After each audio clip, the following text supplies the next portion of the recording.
Au XVe siècle, Zheng He, fameux navigateur de la dynastie Ming, a effectué 7 voyages dans les mers occidentales.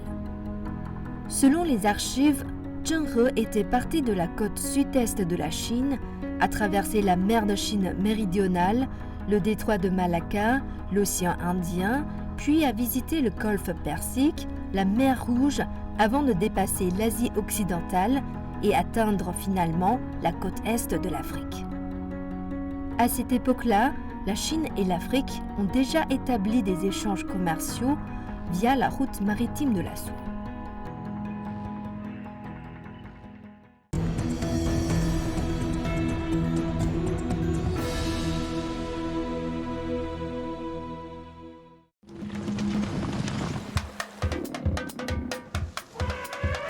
La Tanzanie est un pays important sur la route maritime de la soie.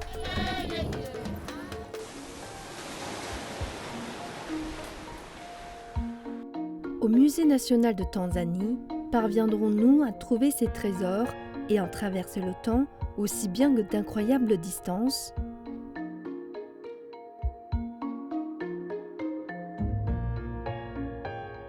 Here at the National Museum of Tanzania, we have several collections that indicating the relationship between Tanzania and China.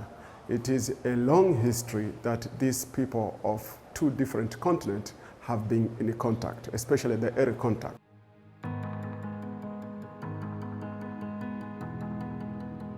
Outre la Tanzanie, l'explorateur chinois Zheng He aurait également visité le Kenya, un pays situé sur la côte est de l'Afrique. Sur l'île de Lamu au Kenya, on peut en effet découvrir certains vestiges en provenance de Chine.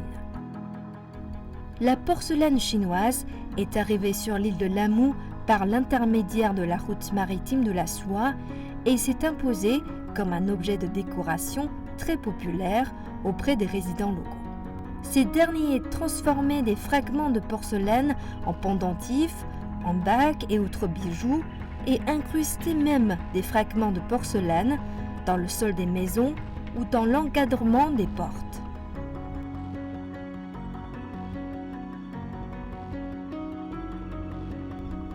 Le musée de Lamu au Kenya expose une collection de porcelaines chinoises qui ont traversé l'océan à cette époque.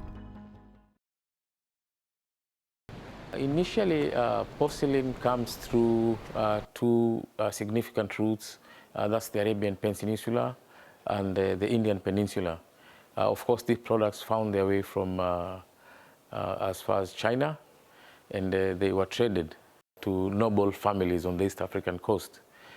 So during that period, it was very important. It was not just for its practical uses as a piece of crockery, but it was also a status symbol that was used for internal decoration and also to actually announce a significance of its honor. Dans le passé, la Chine a favorisé les échanges commerciaux et culturels via la route maritime de la soie. Aujourd'hui, les résultats obtenus par la coopération sino-africaine dans le cadre de l'initiative La ceinture et la route ont apporté de nouvelles opportunités et insufflé un nouvel élan au développement commun entre la Chine et l'Afrique.